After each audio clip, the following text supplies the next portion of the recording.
De volta com o programa No Mundo do Trabalho. Hoje o nosso bate-papo é com Patrícia Borges. Ela está falando aqui sobre os processos do coaching.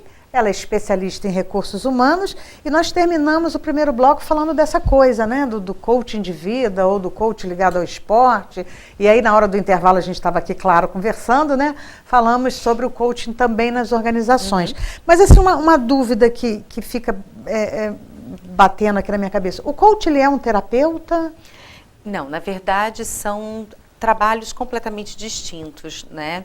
A terapia tem um olhar muito voltado para o passado, né? É um processo mais longo, porque ele é um processo mais profundo, no sentido da compreensão, né, dos fatores que fazem com que as pessoas tenham determinados comportamentos, determinadas escolhas hoje e o sentimento que elas têm em relação a elas.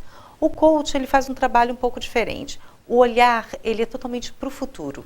Ele é um processo mais rápido, um processo também mais intenso, né? Então, como nós falamos no primeiro bloco dessa questão da pessoa querer realmente a mudança, é fundamental porque o trabalho do coaching, ainda que sejam sessões semanais normalmente e 10 sessões, ou seja, nós ficamos aproximadamente 3 meses, 2 meses e meio, 3 meses num trabalho de coaching, é um trabalho muito intenso, existe então, um acompanhamento. Tem limite? Tem limite. Tem limite. O coach, ele não fica como se fosse um terapeuta?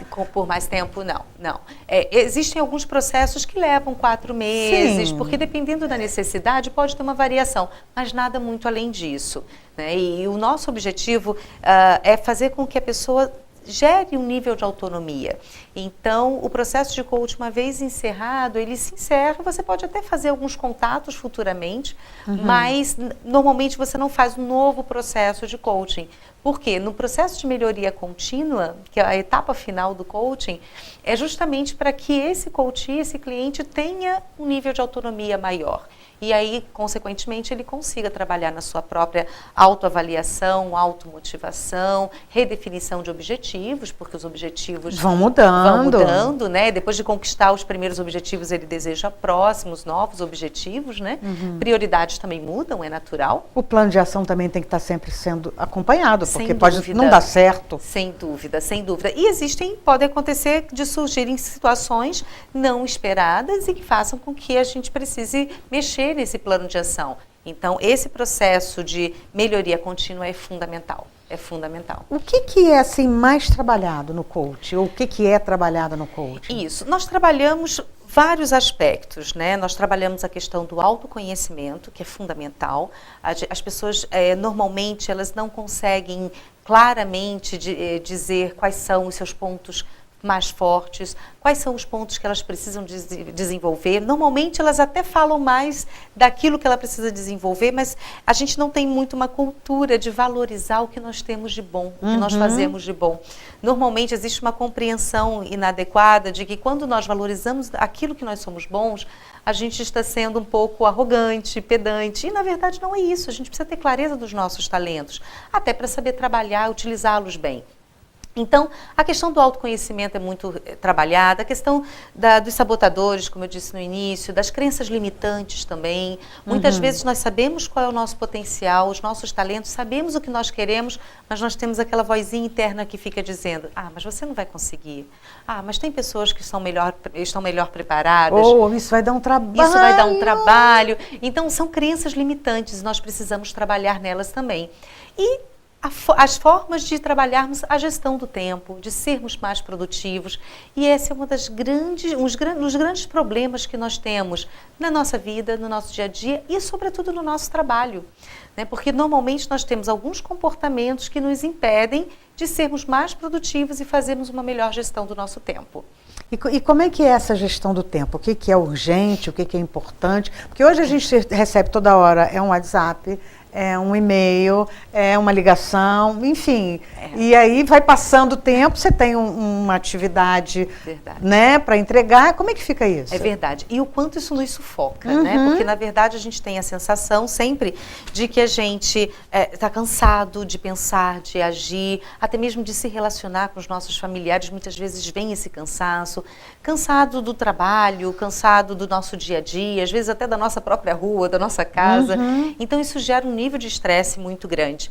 O nível de cobrança que nós temos hoje em dia, de demanda, como você falou, o tempo todo mensagens no WhatsApp, no Facebook, as redes sociais e até mesmo as informações do trabalho.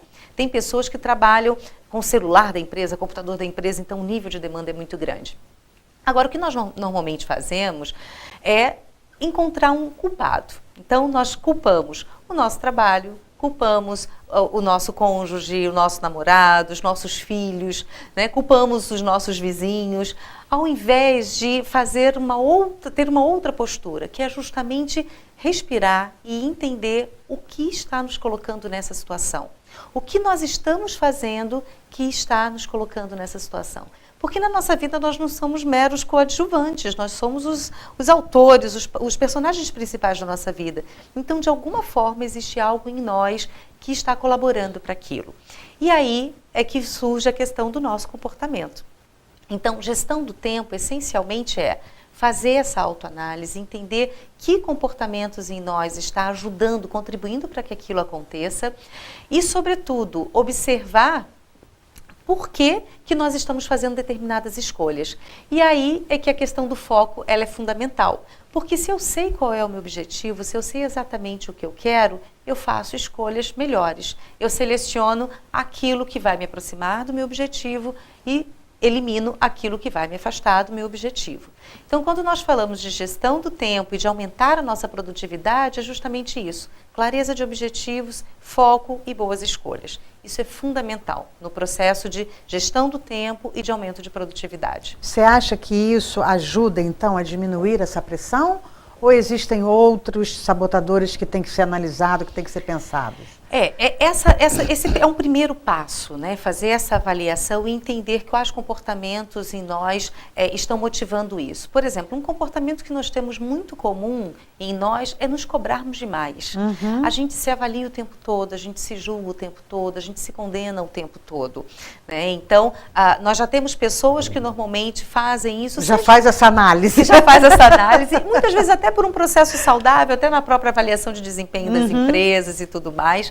Mas, normalmente, nós fazemos isso também com a gente em excesso, né? Então, o quanto esse tipo de comportamento realmente nos ajuda.